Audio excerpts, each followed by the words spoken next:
Hey, what's up everybody? Tarafdar back with a brand new video. Let's talk about debt collectors. One of the most important things when it comes to removing negative items from your credit report is being able to distance yourself from negative accounts such as debt collection accounts. And the biggest reason why debt collection happens is because sometimes we get stuck with an existing creditor that doesn't necessarily want to accept the terms that we have to offer, and sometimes to write off the debt because we're just so many days late. And during these instances, the debt collection industry is the one that we're going to have to associate our attack strategy with. So for this specific video, I'm going to give you guys a breakdown of some incredible, powerful tips that I believe if you use properly, you'll be able to leverage in order to get yourself out of a bind with debt collectors. Now, one of the most important things when it comes to debt collection agencies is that you have to understand how to deal with them properly. You know, how to deal with debt collectors in a sense where you have to associate yourself in a situation where you have a game plan that is easy to execute, but at the same time is effective. A lot of people go for debt validation letters and they get back these billing statements from debt collectors. And that's a very common practice that we all seen, and there's a big reason as to why this is happening quite often. And then the other side, you have accounts where you can actually try to negotiate with debt collectors directly, and some people actually attempt to do so. They get some outcomes, but not necessarily the most favorable outcomes, right? Like they get negotiations where they say, hey, look, if I were to essentially give you this amount of dollars and you guarantee that you'll be able to remove this debt, and they agree and they say, yeah, for sure, we'll be able to do that. The reality is, though, it doesn't work like that, right? And there's a reason why it doesn't work like that. It's because, see, these debt collectors, their prerogative is not necessarily to worry about serving you. Rather, they're trying to do whatever they can to position themselves the best possible way so that they can do the minimal work while still be able to collect that money that you owe them or allegedly owe them, right? So let's talk about a game plan, like a three-step game plan that I believe if you use effectively, you'll be able to leverage this knowledge to stay away from debt collectors, probably fight them off. One of the most important things when it comes to debt collection agencies that you have to understand is that they won't give up until a point where if they feel that there's a reasonable amount of work that needs to be done in order to collect that debt, that's the only time they'll stop pursuing it. They'll actually put in effort to put information on a report which takes a matter of seconds and then hold that as evidence. Or listen, they hold you as hostage, basically try to blackmail you into paying them. And then sometimes they promise that they'll actually remove themselves from the credit reports, but we in reality know that doesn't necessarily happen. So let's talk about the three strategies. The first thing you need to do when it comes to debt collectors is stop going the regular validation route. I mean, the regular validation route, you know, some people did it in the past and it was fine and dandy and it worked, but then the issue is that you're going to get back information that says the debt collector has validated this account, and they'll show you a billing statement from essentially a creditor that you defaulted with or the creditor that written off that debt. And typically what a lot of people believe is that this billing statement is enough to actually validate the debt for debt collectors. And the reality is it can be enough. It can be a source of information that they can use to say that this is what the debt collectors want to see. And then the other side is also that it's not sufficient evidence for an amount to be collected on. So the purpose of credit reports, right? So the first strategy, again, like question how you validate the debt, right? You cannot just send a validation letter.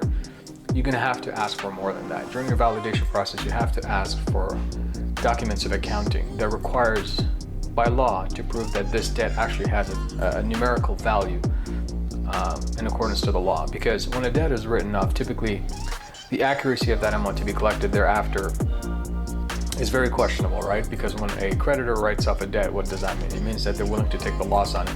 And therefore, monetizing on a loss, which debt collectors try to do, is not always going to be accurate or guaranteed. In fact, there's a disclaimer that when debt collectors go in an exchange marketplace to get that debt, the creditor clearly states that the debt that you're collecting on is not necessarily accurate. So that's the one point that we have to position ourselves to understand very well, that this is what's going to happen. So the debt collector, gets that notice. They go ahead and purchase a bulk of debt, usually a huge book of debt, usually from the Excel file or a spreadsheet, and then they basically look through it and then they say this is good. So they make the transaction. Once they make the transaction, what happens after is that now the specific account that they have, it's no longer an accurate amount, it's an alleged debt. And to verifying this accounting-wise and numerical-wise, it's almost impossible because then, in the financial audits, like they'll have to certify that this amount is 100% collectible. And the reality is when it's written off a book, it's a loss. So therefore, you really don't have to. The value there is zero, essentially, if you know what I'm saying. So the validation requires you to ask deeper and request them to provide information to you that gives you insights into the actual amount of the debt, which typically they cannot do. So that's the first thing during validation. It's not like I want you to validate this debt and so on and so forth, but rather give me information I need to verify this information properly, including and not missing the actual contract documentation, the exchange that you bought this debt from, the disclosure during that process of transaction, and then my ownership of this debt, what it stands at, and this alleged debt you try to collect, what gives you the right and the activities to collect so, and prove your activities in order to collect in my state as a resident of the state. That's another step that you can take and go ahead and ask. So that's the first point. The validation, an enhanced level validation, is basically what you need to do. The second thing I think we need to really concern ourselves with is a lot of people get afraid when debt collectors give them a call, and typically so it's the reason is because, hey, they say you owe this amount. It's like, okay, you're assuming that I do that and you're claiming that, but again, you have to request the debt collector to communicate with you via writing, because everything that they say over the phone sometimes can be used against you, and in most cases it will be used against you. And I think a lot of people get nervous in those instances, and rightfully so. It's because it is a very scary thing for a lot of people. But I'm going to encourage you guys to go ahead and ask the debt collector to provide all information that they're stating about the specific debt, to provide it in writing. Once they do that, what happens then is now you can actually take this and use this document, and then basically try to communicate back and forth in reference to the fact that the information they're asking for is not accurate and the debt doesn't necessarily have a numerical value, and so on and so forth. So just to recap, the first step is really enhanced debt validation by asking a series of extra questions, which includes to provide numerical factual value in the counting of the debt or the alleged debt.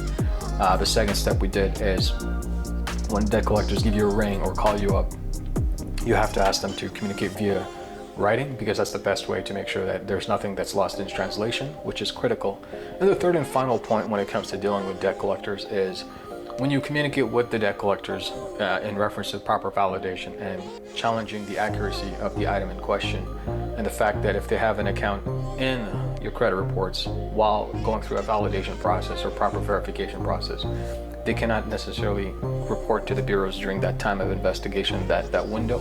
That's actually called a collection activity, and collection activity cannot be continued when a debt in question is basically challenged, which in this case it is. So you can actually send the same copy of the letter that you sent during the validation process to the debt collectors, to the same credit bureaus that they're reporting to, and then basically state that debt collection during this process, including reporting, is illegal and therefore it must be removed.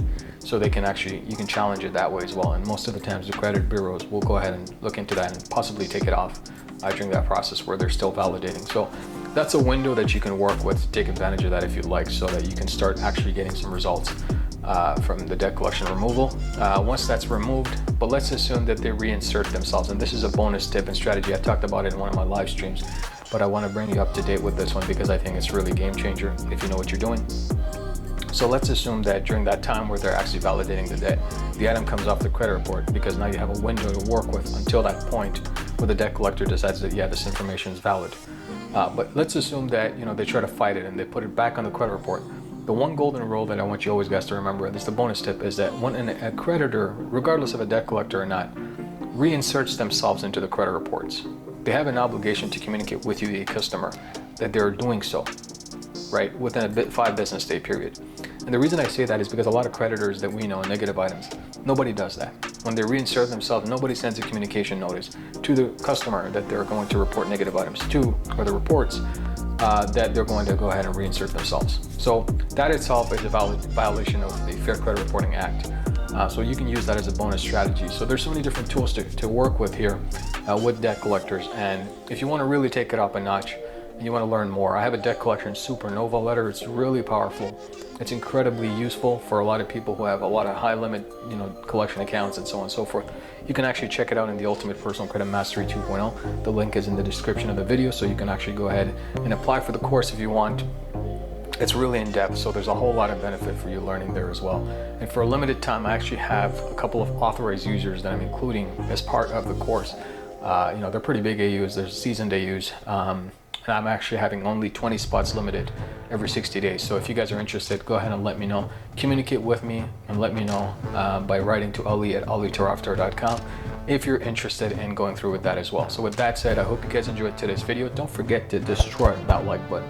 Subscribe and turn the notifications on to all, so every time there's videos like these, you guys will first to know. And YouTube will push out my content by seeing your favor in reference to liking this video, because I would like more distribution out there so people can learn as much value as you're getting here as well. So with that said, I hope you guys enjoyed. If you have any specific questions, and I'm pretty sure you might have when it comes to debt collection and the processes to follow, go ahead and ask below this video so that we can have a discussion. And with that said, this is definitely your guide and mentor, Ali Tarafdar. Definitely catch you guys in the next one. Bye for now.